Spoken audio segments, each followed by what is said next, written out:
pahayahay ta diri kadali sa gitawag og bukid, simutag mga preskong hangin nya ayon, magpa-refresh sa atong mga pangunahuna ug mga butang nga yun pagbahin dito sa tawag in syudad isa yung kumbate na punta sa tuang obligasyon sa yon sa pamilya at the same time obligasyon pud nato sa ato ang gitawag og pagtuo. So karon actually katawag ko ni mga dili katoliko kay gingkamot gid in taon ni sila in taon.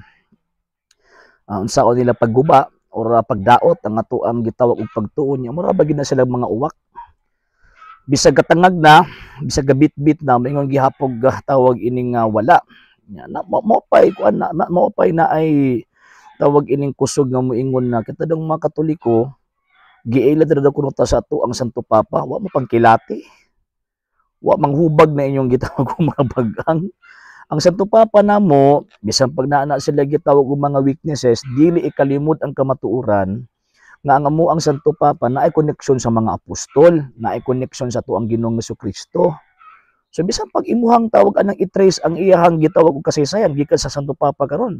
Pope Francis paatras ngadto sa gitawag og mga apostol, naay koneksyon.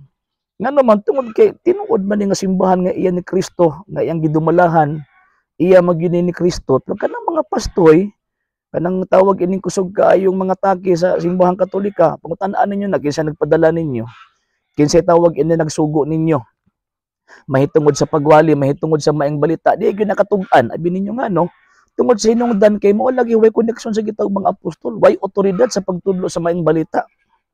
Nya pagkaman mo na hinuon ang dili mangilad.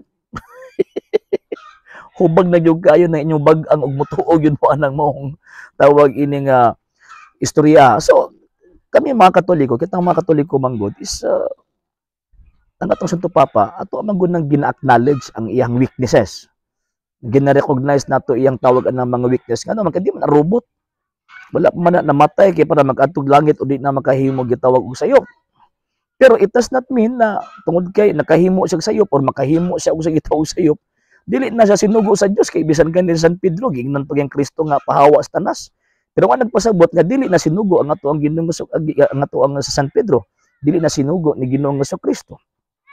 So mao pud na sa amo mga Santo Papa, sa gitawag mga amo ang mga obispo kung nakita ninyo nga magpabadlong nga mga badlongon, ilaha man ang gitawag og personal, masala magtudlo mahitungod sa gitawag og pagtuo. Pero ang punto dinhi, kung kinsa magyud ang tawag ining giilad. Kami bang mga Katoliko o katong mga nagtuo-tuo lang sa gitawag mga pastoy nga may koneksyon kang Kristo? Actually, mo ni ato ang tawag ining bantayan mga higalag may gusto. Mo ni ato ang bantayan kanunay. Nga naman tungod kay daghan kaayong nagpaila karon nga iya daw kunong Kristo, gisugo ni Kristo, nagbasa lag Biblia, iya na ni Kristo ay dili. Kay ato ang tan-aw ng balaang kasulatan San Mateo kapitulo 7 bersikulo 21 hangtod sa 23, magbitbit ni ngalan ning moong mga mini nga mga magtutudlo.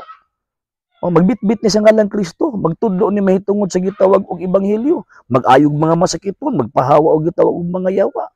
Ya sumala pa na gid ng Kristo, magbitbit ni sa iyang gitawag og ngalan. Unya pagkahuman ingon pa sa tuong Ginoong Kristo, daghan unya ang malimbungan. So dili buot pasabot nga nagbitbit ng Biblia, gabasag Biblia, tinuod na.